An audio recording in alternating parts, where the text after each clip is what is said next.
Yung China, mga kababayan, nag-file ng protest laban sa atin. Talaga, Mr. Maravillas, may diferensya. Talagang may mga diferensya po yung mga tuktok nito mga Chinese.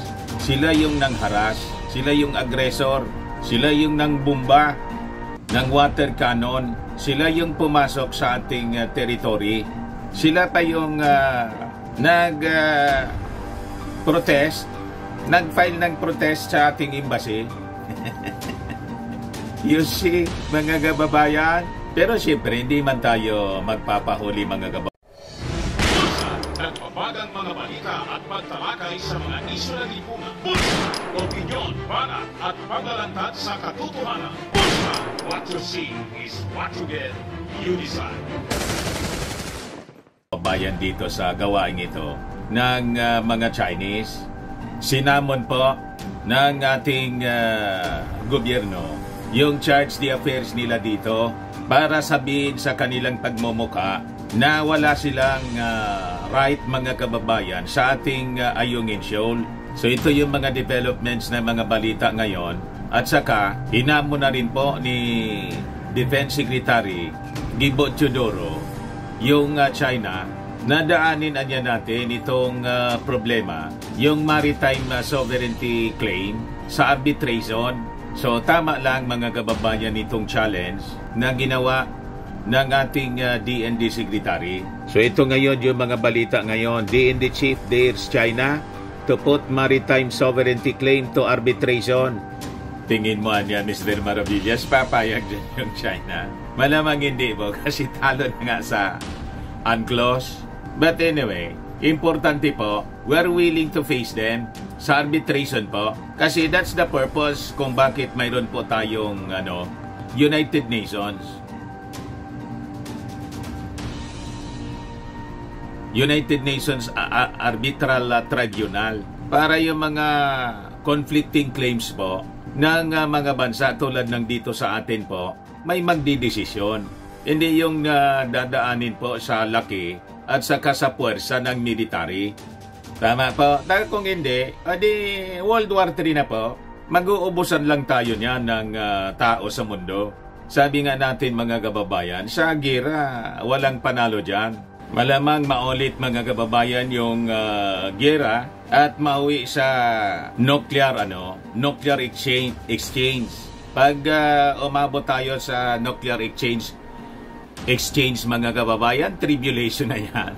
Di ba? Sa bagay, nagka-prophesy siya mga kababayan sa Bible na talagang dadaan tayo sa Great Tribulation. Huwag naman sana niya, Mr. Maravillas. Hindi man natin po mapipigil siya. Talagang dadaan po tayo sa ganon. At least ang mundo, yun ang direksyon mga kababayan. Pero yung promise ng ating Panginoong Diyos sa mga believers po, before pang mahulog tayo ang buong mundo sa tribulation po, yung kanyang mga believers, kukunin niya po sa tinatawag na rapture of the church. Kaya yung maririnig ninyo po sa mga Christian pastors all throughout the world, warning about the impending rapture at pagkahulog ng mundo sa tribulation, kung saan magsasabong po ang lahat ng mga bansa, all the armies of the world. At makikita po ninyo, naganda na po ang mga armies ng mundo, including our army. Kasi talagang pinupus po tayo papunta doon. Kagatakot naman na niya, Mr. Maravillas, yung kwento mo. Sa Revelation po, pag naintindihan ninyo ang Revelation, ganon ang direksyon ng ating mundo. But anyway,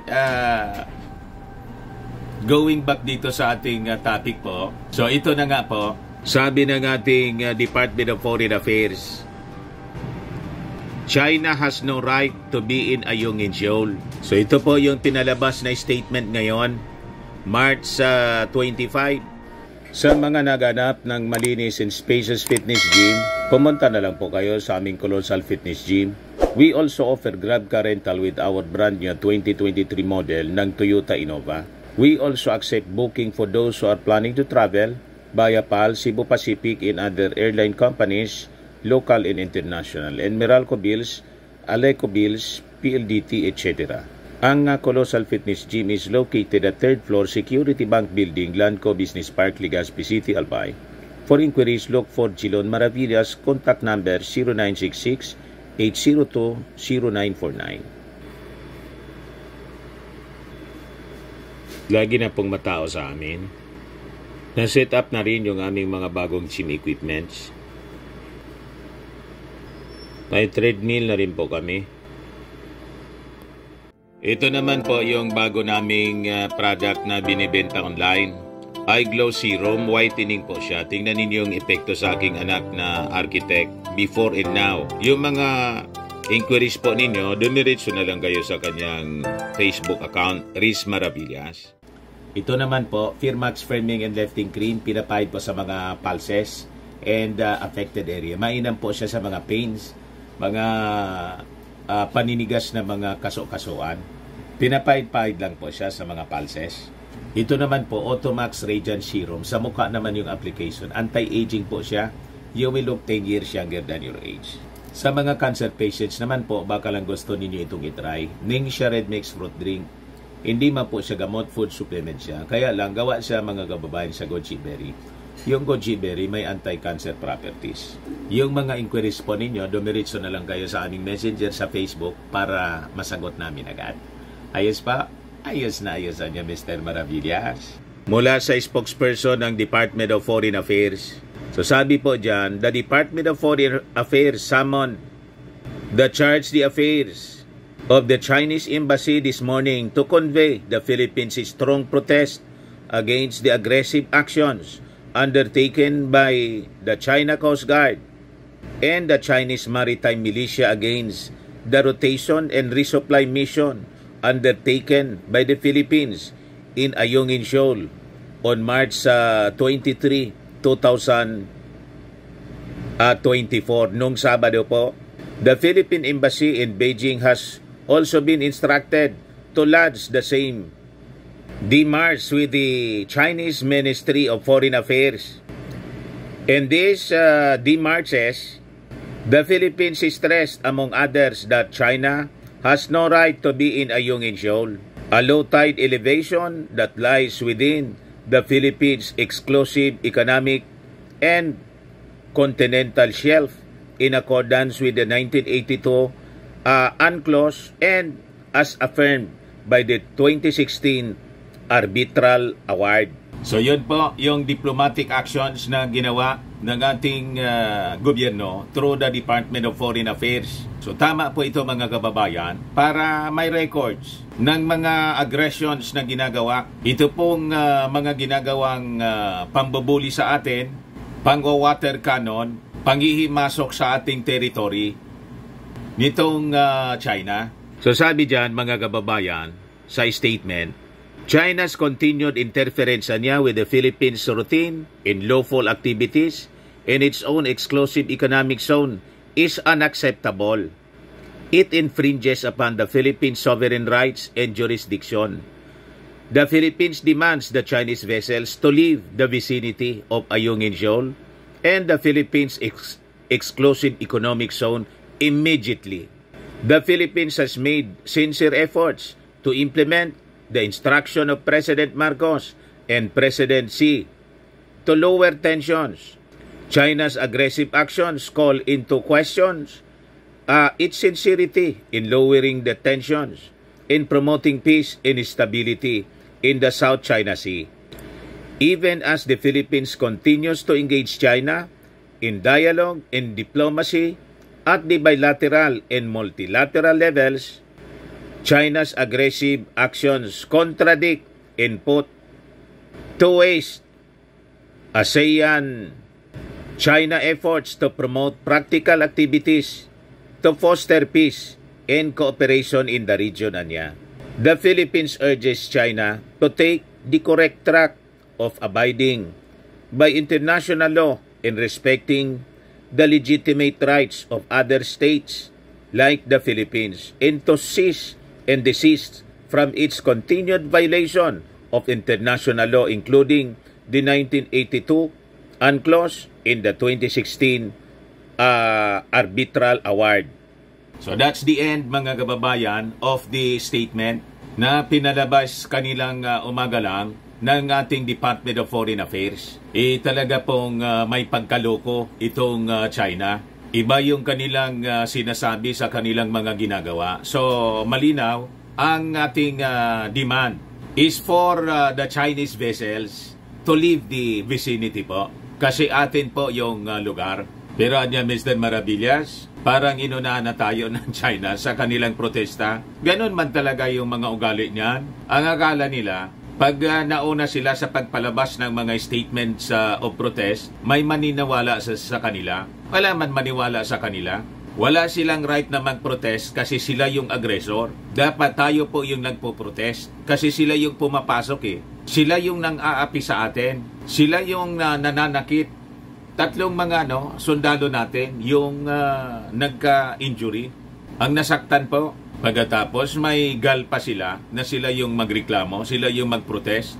Unang-una, they have no business in Ayungin Shoal kasi atin nga po siya. O ito yung